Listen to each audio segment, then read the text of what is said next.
이 내용은 한 구독자로부터 받은 제보 이메일 내용입니다.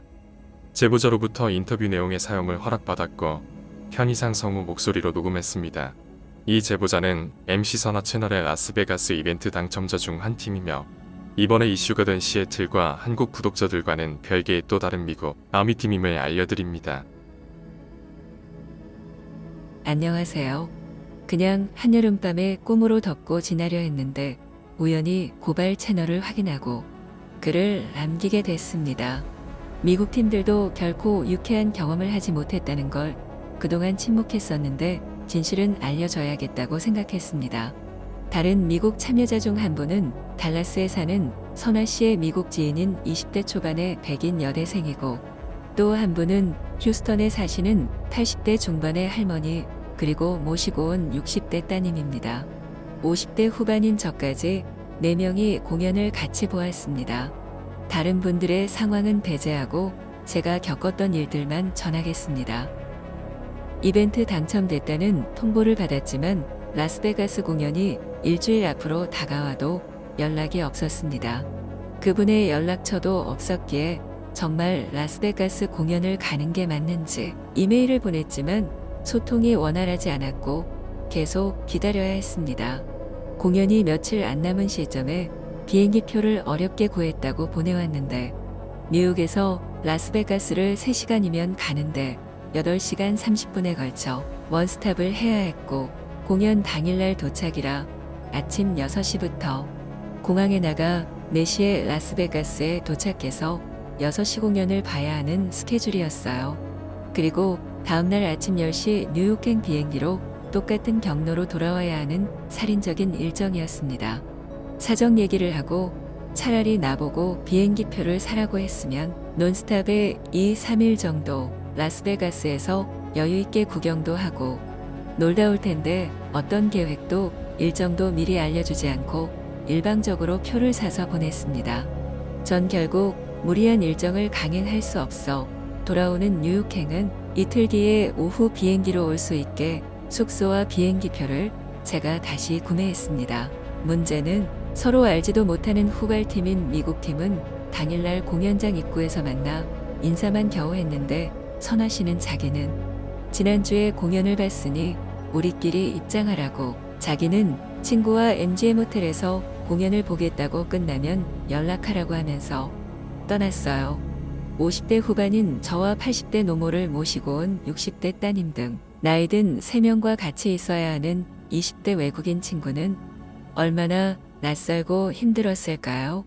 공연 전에 하루 종일 아무것도 못 먹어서 너무 배고파 뭐라도 사 먹으려고 하면서 다른 분들은 어떤지 물어보니 모두 나와 똑같고 공연이 끝나면 선화 씨가 좋은 데에 가서 저녁을 먹자고 했으니 참아보자고 하는데 제가 음료와 간단한 스낵을 사와서 다 함께 겨우 요기만 하고 공연을 보았어요. 공연 좌석이 가장 높은 층 구석이라 잘 보이진 않았지만 그래도 감사한 마음으로 공연을 보았습니다. 가장 실망하고 우리를 힘겹게 만든 건 공연이 끝나고입니다. 공연 막바지에 저는 팀들을 재촉해서 끝까지 보고 나오면 나이 드신 분도 있는데 힘드실 거라고 설득해 엔딩곡이 나올 때 우리는 먼저 자리를 나오면서 전화를 했죠. 공연이 끝났으니 교통 혼잡하기 전에 데리러 오라고. 남들보다 먼저 나와 보니 라스베가스의 밤 기온이 굉장히 낮아 모두 추위를 느끼고 있었어요.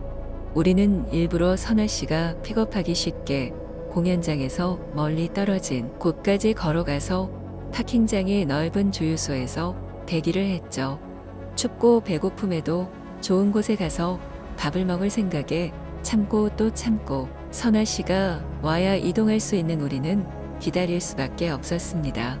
공연장에서 MGM은 가까운 호텔 중 하나인데 핑계를 대면서 2시간이 훨씬 지나서 우리를 픽업하러 왔습니다. 우리를 조금이라도 생각하고 배려했으면 그리고 80 넘은 노인을 잊지 않았다면 친구와 시간 보내다 오지 않았겠죠. 나중에 MGM에서 공연을 즐긴 영상을 보니까 더 화가 많이 났었어요. 어쨌든 우리는 식당을 찾아 돌아다니는데 한국 식당가는 이미 줄들이 1시간 이상 기다려야 입장이 가능할 것 같았어요. 몇 군데 그렇게 더 돌더니 너무 늦어 안 되겠다며 맥도날드 햄버거 세트를 사서 나눠주며 각자의 호텔에 데려다주고 우리는 이후 만나지 못하고 헤어졌습니다. 라스베가스에서 맥도날드라니 상상도 못했죠. 맥도날드여서만 화가 난 게 아닙니다. 차라리 어쩔 수 없음을 이해시키고 맥도날드 매장에서 먹어가며 추위도 녹이고 공연 후에 감상을 나누며 서로를 알아갈 시간이 우리에게 있었다면 이렇게까지 섭섭하지 않았을지도 모릅니다. 공연 후에 애프터 자리도 없이 늦게 와서 서둘러 버거 세트를 안겨 우리를 보내버린 그녀의 행동은 마치 우리의 존재가 피곤하고 너무도 귀찮게 여겨지고 있는 것 같아서 이건 뭐지? 이럴 거면 이 여자 왜 우리를 초대한 걸까? 우리 모두가 원한 건 우리의 목적이 단순 공연만 보는 게 아니라 자신이 주구장창 주장하던 아미들의 만남입니다. 우리가 아미로서 서로에게 얼마나 할 말이 많고 궁금한 게 많고 나눠야 할 방탄의 얘기가 끝도 없이 많은데 전 정말 궁금했습니다. 80 넘은 노년의 아미의 생각과 어떻게 그렇게 당당하게 즐기실 수 있는지 나도 저 나이까지 방탄을 지치지 않고 좋아하면 좋겠다. 이런 생각이 들며 부럽고 그분에 대해 좀 더 알고 싶었어요. 저는 박선아가 우리들을 전혀 취재할 생각이 없다는 건 방탄을 오로지 자기 유튜브의 활성화의 목적으로만 이용한다고 볼 수밖에 없습니다. 아미들이 원하는 게 뭔지도 모르는 사람입니다. 아미를 무시하고 천대하는 사람은 결코 아미일 수 없습니다. 박선아는 아미가 아닙니다. 캘리포니아에 사는 아들 레웨가 내 처지를 듣고 새벽에 출발해 점심때 나를 데리러 와서 저는 이틀간 라스베가스에서 아들 레웨와 함께 있다가 돌아왔습니다.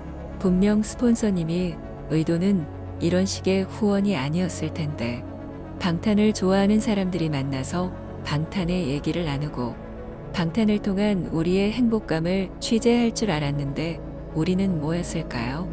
또 만나면서부터 주변인들의 험담을 하길래 그 전팀이 많이 힘들게 했나 보다 하고 지쳐서 그러나 보다 하고 섭섭한 마음을 애써 감추고 있고 지나갔는데 모두에게 끝없이 실망을 주네요. 그래도 누구보다 후원자님의 따뜻한 마음을 알고 기회를 주셔서 고맙게 생각하고 있습니다. 다시 한번 감사드립니다.